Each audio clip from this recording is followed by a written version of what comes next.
আসসালামু আলাইকুম ভিউয়ার্স, আশা করি সবাই ভালো আছেন।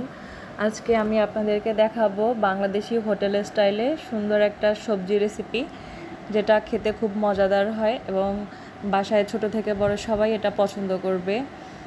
দেখুন, আমি সেজন্য নিয়েছি অর্ধেক বাটি পরিমাণ বরবটি, আর নিয়েছি একটা আলু। এগুলোকে আমি চৌকো চৌকো করে কেটে রেখেছি। এবার আমি নিয়েছি জালি কুমড়া এক বাটি।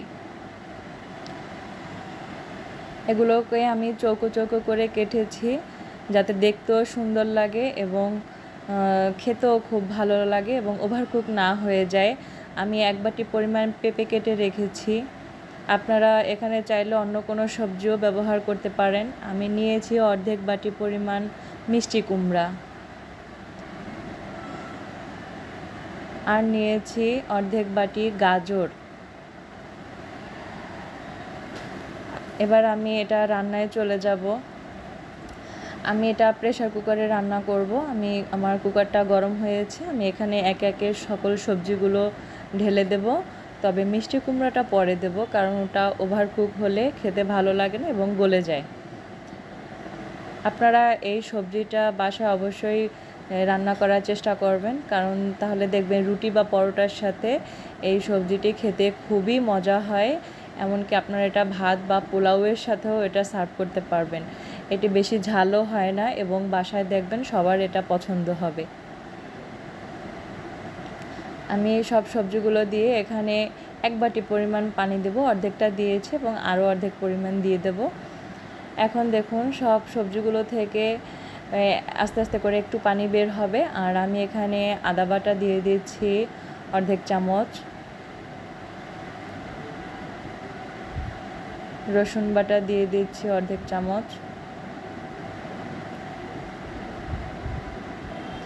দিয়ে দিয়েছি তিনটি কাঁচামরিচ কেটে রেখেছিলাম সেটা। ঝালটা আপনারা আপনাদের পরিমাণ মতো দিয়ে দিবেন। আমি এখানে মরিচের গুঁড়া খুব অল্প পরিমাণ ব্যবহার করব, শুধু একটা কালারের জন্য। এই সবজিটিতে বেশি ঝাল হলে ভালো লাগে না, কারণ এটা আপনারা রুটি পরোটার সাথে খেলে বেশি ঝাল হলে ভালো লাগবে না। এটা আপনারা পোলাওয়ের সাথেও খেতে পারবেন। দেখুন, আমি অল্প পরিমাণ গুঁড়া মরিচ দিয়েছি। এবার আমি হলুদ গুঁড়া দিয়ে দিলাম 1/3 চামচেরও কম। আপনারা আপনাদের সবজির পরিমাণ অনুযায়ী বাড়িয়ে কমিয়ে নেবেন। আমি এখানে 1/3 চামচ জিরা গুঁড়া ব্যবহার করেছি, দিয়েছি 1/3 চামচেরও কম ধনিয়া গুঁড়া। এখন আমি এগুলোকে খুব ভালোভাবে নেড়েচেড়ে মিশিয়ে নেব। আস্তে আস্তে সবজিগুলো থেকে পানি বের হতে শুরু করেছে। সত্যি এই সবজিটি খেতে অনেক মজা হয়। আমি এখানে দিয়ে দিলাম টেস্টি সল্ট কিছুটা পরিমাণ, তাতে করে খুব সুন্দর একটা টেস্ট আসবে। এবার এটাকে ভালোভাবে নেড়েচেড়ে নিচ্ছি।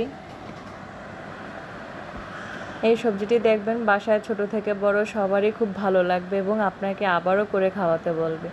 দেখুন, আস্তে আস্তে সবজিটি হয়ে এসেছে, সবজি থেকে পানিও বের হয়েছে। এখন আমি এ পর্যায়ে দিয়ে দিচ্ছি 2 টুকরো দারুচিনি, এলাচ এবং 2টো লবঙ্গ, সুন্দর একটা ফ্লেভারের জন্য। ভালোভাবে নেড়েচেড়ে মিশিয়ে নেব। এবার আমি যে মিষ্টি কুমড়া কেটে রেখেছিলাম সেটা এখানে দিয়ে দিচ্ছি এবং ভালোভাবে নেড়েচেড়ে নেব। আপনারা আমার মতো এভাবে রান্না করার চেষ্টা করবেন। আপনারা চাইলে অন্য কোনো সবজিও এখানে অ্যাড করতে পারেন। আপনারা আপনাদের পছন্দ মতো সবজি নিয়ে এটা করতে পারেন, কোনো সমস্যা নেই। আমি এবার এটাকে ঢাকনা দিয়ে ঢেকে দিচ্ছি এবং অপেক্ষা করব 2টো সিটি পর্যন্ত।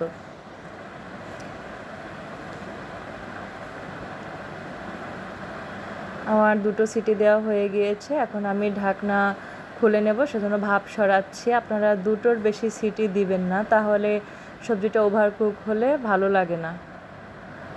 দেখুন, আমার সবজিগুলো ভালোভাবে সিদ্ধ হয়েছে। এখন আমি এটাকে নামিয়ে নেব। যে পানিটা অবশিষ্ট রয়েছে সেটা ফোড়ন দেওয়ার সময় চলে যাবে। এখন আমি চুলায় একটা প্যান বসিয়ে রেখেছি। দিয়ে দিয়েছি তেল। তেলটা গরম হলে এখানে আমি একটা পেঁয়াজ কাটা দিয়ে দেব ফোড়নের জন্য, এবং এখানে দিয়ে দেব রসুন কুচি। পেঁয়াজটা ভেজে একটু নেড়ে চেড়ে নিচ্ছি।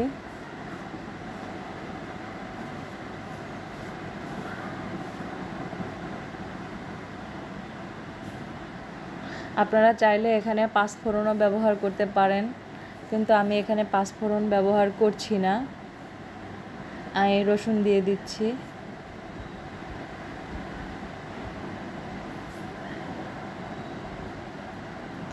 এটাকে ভালোভাবে ভেজে বাদামি কালার করে নেব। বাংলাদেশি হোটেলগুলোতে সাধারণত পাঁচফোড়ন ব্যবহার করে সুন্দর একটা ফ্লেভারের জন্য, কিন্তু আমি পাঁচফোড়ন ব্যবহার করছি না এখানে।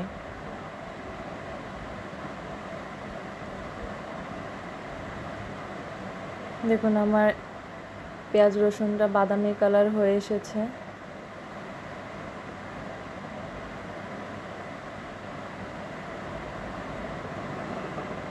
এবার আমি এখানে সবজিগুলো অ্যাড করব। আমার সব সবজিগুলো দিয়ে দিয়েছে, এখন এটাকে আমি ভালো করে নেড়ে চেড়ে মিশিয়ে নেব। দেখুন সবজিগুলো দেখতে কতটা সফট দেখাচ্ছে এবং ভাঙেও নি। আমি এখানে একটা ম্যাজিক মশলা নিয়েছি। এই ম্যাজিক মশলাটা দেওয়ার কারণে রান্না থেকে খুব সুন্দর একটা ফ্লেভার আসবে এবং খেতেও এর স্বাদ বেড়ে যাবে দ্বিগুণ। এটা খেতে সত্যিই অনেক মজাদার হয়। আপনারা এটা বাচ্চাদেরকে স্কুলের টিফিনেও দিয়ে দিতে পারেন, রুটি বা পরোটার সাথে সস দিয়ে রোল বানিয়ে এবং বাসায়ও এটা আপনারা ভাত বা পোলাওয়ের সাথেও সার্ভ করতে পারেন। রুটি পরোটার সাথে খুবই ভালো লাগে এই সবজিটি। দেখুন আমার সবজিগুলো কতটা সফট দেখাচ্ছে এবং ভালোভাবে মিশে গিয়েছে মশলাগুলোর সাথে। আমার রান্নাটা শেষ। এ পর্যায়ে আমি এটাকে আপনাদেরকে সার্ভ করে দেখাচ্ছি। দেখুন দেখতে কতটা সুন্দর দেখাচ্ছে এবং সত্যিই খেতে এটা অনেক মজাদার হয়। আপনারা বাসায় যখন এটা ট্রাই করবেন তখন বুঝতে পারবেন।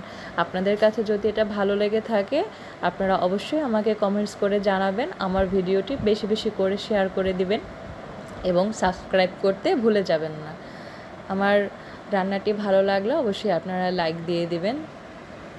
আর ফিরে আসব নতুন কোনো ভিডিও নিয়ে, নতুন কোনো রেসিপি নিয়ে। সে পর্যন্ত সবাই সুস্থ থাকবেন, ভালো থাকবেন। আল্লাহ হাফেজ।